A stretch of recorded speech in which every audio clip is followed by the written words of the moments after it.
Hello and welcome back to my channel. In today's review, I'm going to be taking a look at possibly one of the most anticipated Transformers Studios series figures ever. Today I'm going to be taking a look at the Transformers Studios series Voyager class long haul. As always, we'll take a quick look at the packaging and then we'll take a detailed look at the figure himself. The packaging showcases an amazing CG render of long haul looking awesome, states that he is figure number 42 and that he's from the Studio series. The side of the packaging once again has another image of Constructicon Devastator, of which this figure will actually form part of the leg. Turning the packaging around now, we've got more product images of the figure in both his robot mode as well as his vehicle mode, and he also comes with a brief bio. Constructicon Longhaul combines with his comrades to form Constructicon Devastator. And the final side of the packaging showcases that he is a Voyager class and has a closer up image of Longhaul's CGI render. The backdrop that this specific figure comes with is that Egyptian desert scene where all of the Constructicons gather in order to transform and combine into Devastator. As you can see, we've got Devastator's silhouette looming over the landscape. As always, you can insert the figure into the backdrop in order to give a more dynamic display option. And here we have Longhaul out of the packaging and as he comes packaged in his robot mode. Now starting off with details, this specific figure is amazingly detailed. That is actually one of the first things that hits you as soon as you take the figure out of the packaging. The head sculpt has been fantastically recreated. You can make out these kind of mandibles in the center of his face in order to give him a kind of insectoid type of look. The detailing in the chest area is magnificent as well, loads of sculpted and mechanical components with a really nice premium silver paint application.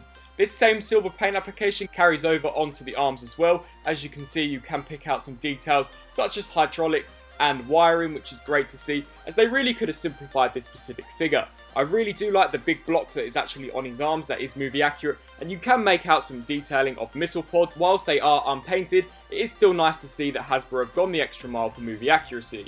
The crutch section is also just as detailed, and this whole section here has actually really surprised me as it does look fairly complex. The thigh sections have got some amazing detailing of some vehicle mode components. These are actually faux parts and don't end up on the front of the vehicle mode, but they look nice nonetheless. And moving down to the shin sections, we too have some really nice sculpted detailing. However, the paint application definitely begins to thin out. Now, one area that this specific figure doesn't improve upon over the original version is the fact that he still has a massive backpack. I understand why they chose to do this, as there really isn't any other place to distribute these parts. However, it would have been nice to have perhaps seen them detach and perhaps form a riot shield, as I can definitely imagine the character of Longhaul wielding that. Nevertheless, it definitely does add to the overall bulk of the figure and makes him quite a weighty, very hefty Voyager class. Now turning to the figure's articulation, despite him being rather bulky, he has got a great range of articulation. The head is on a very stiff ball joint, so can look up and down, as well as tilt left to right, and it can also rotate the full 360 degrees. The arms can also move out to the sides, forwards and backwards, however they will bump into the tyre sections at the top. They can also hinge out to the sides a fair amount. The figure also has a 90-degree bend at the elbow, and can rotate side to side due to a swivel just above the elbow section. Turning our attention to the lower region, he has a fantastic, really heavy duty ratchet joint at the waist. This is mainly due to the fact that this is the ankle rocker joint in the limb mode. The legs also have got ratchet joints, however are fairly limited until you actually utilise the thigh joint. Swiveling the thigh joint out allows you to ratchet them and move them forwards and backwards at a much greater degree. There is also a 360 degree rotation just above the knee section, and the knees can also bend at 90 degrees. Finally, turning to the toes, they are on ankle rocker joints, so they can actually pivot really deep, allowing you to get this figure in a very wide stance. So overall for articulation, I think it's great. Turning now to some size comparisons, here is Voyager Longhaul compared next to the other Constructicons for the Studio series, Scrap Metal and Rampage. Personally, I do think Longhaul should definitely be slightly bigger than both Rampage and Scrap Metal, as Longhaul is just a larger vehicle than both of these figures. However, I do think that this is kind of an intermediate range, as he does actually have to combine to form Devastator, and I think the scale is decent enough. For a final comparison, here is the Studio Series Longhaul compared to the original Voyager Longhaul from 2009. As you can see, the brand new Longhaul is a great update and much improved version than the original figure. He's a lot more bulkier than he should be, definitely a lot more squat, and I definitely think that the shade of green is 10 times more accurate than the original version. So overall, I believe that just about wraps up everything in the robot mode. As you can probably tell, I do think that the figure in the robot mode looks amazing. It's definitely a much improved, much updated figure than the original version. The articulation, whilst not as agile as I perhaps would have liked it to have been, definitely suits the character of Longhaul, as Longhaul was definitely a very bulky, very squat character in the film, and I can imagine that he mainly just stomped around and perhaps trod on some things. But as we all know, Longhaul does have 2 more modes to go, so let's get him into his construction vehicle alt mode. Now the first step that you're going to want to do is just collapse the toes upon themselves. That will then proceed you to rotate the wheels towards the back of the figure. You're going to want to, of course, do this on both sides of the figure. They will softly peg into place, then rotate just above the knee joint about at 90 degrees and proceed to actually tab these sections into one another in order to form the front part of the vehicle mode. We'll then proceed to move up to the head section. You're going to want to rotate this so that the face of Longhaul is now facing the back, just so that it's no longer visible from the front. You'll then want to turn the figure around, and if the backpack hasn't already detached, you're going to want to plug 2 plugs that are situated on the backpack into the 2 ports that are situated onto the legs. You're going to want to give them an extremely firm push, as there are some smaller tabs actually in the inside of Longhaul that, if aren't pushed in properly, will not allow you to line the figure up correctly. With the front of the truck almost complete, we're going to want to turn the figure around now and just rotate the wheels so that they are kind of hovering over the head. This will allow for some clearance as we're going to work on these big kind of barricade sections on Longhaul's arms. Just pull those out and flip that inside panel down, and it is actually on a pin joint that you'll want to push down in order to align the section up so that it is flush with each other. As you can see here, the arm of Longhaul did pop off, so that is definitely something to be cautious of, as they are just on mushroom pegs. Repeat the same process on this side, pull that entire section out and swivel it around, rotate that small plank section out and just hinge it up on that joint so that it is flush with the rest of the figure. Now we're going to proceed to actually rotate the arms within the bed section of the truck, so just pull them down and swivel them in a way that allows them to kind of hinge over, rotate down, and the actual port of the hand will plug into a post that is situated just over the top of the front of the truck.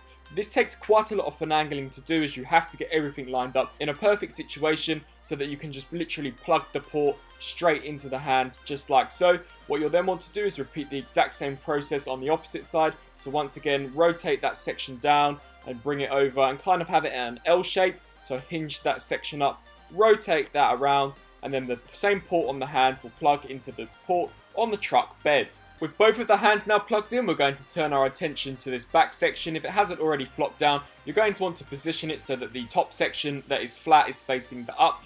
And turning to the wheels, there is this big tab situated on Longhaul's chest that will actually plug into a slot situated in the wheel in order to lock it into place. You're going to want to repeat the exact same process on the opposite side, and then turning our attention back to the arms, you're going to want to swivel the plank sections in a way so that the missile pods are actually facing towards the truck. The top missile pod will actually plug into a slot that is situated on the front section of the truck, and there is a small tab at the back that will plug into the smooth section at the back. You're going to want to align these correctly in order to get them firmly tabbed into place, so you actually have to kind of pull that arm section away and tab it into place just like so. The missile pod tab now plugged in, we're going to want to actually tab in the back section. This can be quite tricky to do, and I can't always necessarily get it aligned properly, but when you do get it lined up, you can actually tab it in really securely. We're going to want to ensure that the second arm is also in the same situation, otherwise the tabbing situation really won't work very well. Slot that missile pod in, and then as you can see at the back, the 2 sections have actually bowed out, and that is due to the fact that the hands are not plugged into the ports correctly. Once plugged in, you can then actually tab in all of the sections on Longhaul, but as you can see, even with everything aligned properly, I still can't get that particular arm to tab into the rear section. Perhaps it's due to the fact that this figure is brand new and the tolerances are fairly stiff, but nevertheless, without that issue, here we have Longhaul in his construction vehicle alt mode. Now, much like Longhaul's robot mode, the vehicle mode is literally just as accurate as the robot mode. It is very accurate to what we see in the movie, and there are also some nice detailing. Now personally, I do prefer how the original inaccurate Revenge of the Fallen vehicle mode looked as opposed to this one. We have some nice detailing, however the truck bed itself is rather ugly, as you can just see the hands laying out, but seeing as this figure has essentially 3 modes, I can kind of understand why they've chosen to do this. Now for a quick size comparison, here is Longhaul compared next to the other already released Studio Series Constructicons. I think he definitely looks nice with them, however once again, I still think that he should definitely be a larger figure. This dumpster truck is definitely a lot larger than the kind of scooper truck that Scrap Metal is, as well as Rampage, but I can see why they chose to make him a smaller scale, as he has got to scale with Rampage, as they both are the legs of Devastator. Now speaking of Devastator, let's get Longhaul into his foot mode configuration. First off, you're going to want to pop the front section of the truck apart and then pull the arm sections out of that front section. What you're then going to want to do is slide the big barricade sections out and swivel them around so that the longer section is now facing the front end of the vehicle mode.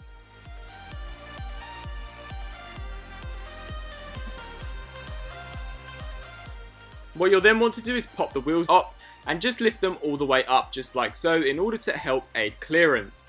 With the wheels now popped up, we're going to then want to rotate the thigh sections around just to allow us to actually ratchet this whole section forward in order to create the kind of ankle section of Devastator. We're then going to flip the figure around, flip those thigh sections around as well, and take that big green plank and pull it down in order to make the foot more stable. As you can see now, there is a slot section that will actually plug into a tab that is situated on the front, and there is also another tab that will plug into the arm of Longhaul, solidifying the connection. Once these two sections are tabbed in, you're then going to want to repeat the exact same process on the opposite side, just like so. And then what we can do is proceed to rotate the wheels down just to make the look of Devastator more sturdy and look more movie accurate. With the foot now fully transformed, we can finally take a look at what Devastator's second foot will look like. As you can see here, it is definitely very large and does definitely resemble what we see on screen. I do think that out of the two legs, this is definitely the weakest one. Rampage's foot mode was definitely a lot more visually appealing and definitely a lot more sturdy in its construction.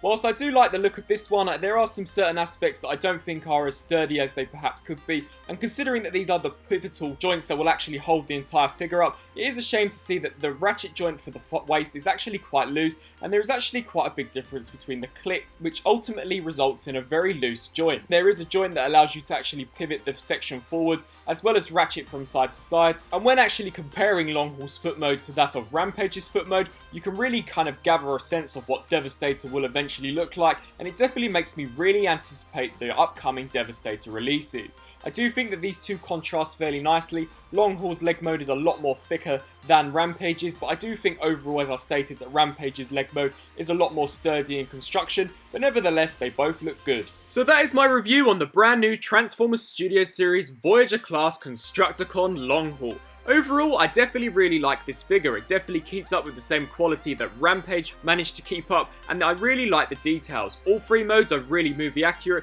and despite the foot mode being a slight downgrade when compared to Rampage, I definitely think that it contrasts well with Rampage, and it will really be interesting to see what the rest of Devastator will look like. If you enjoyed this review, please let me know down in the comment section below, and be sure to comment and subscribe to stay tuned for my next review. Thanks for watching.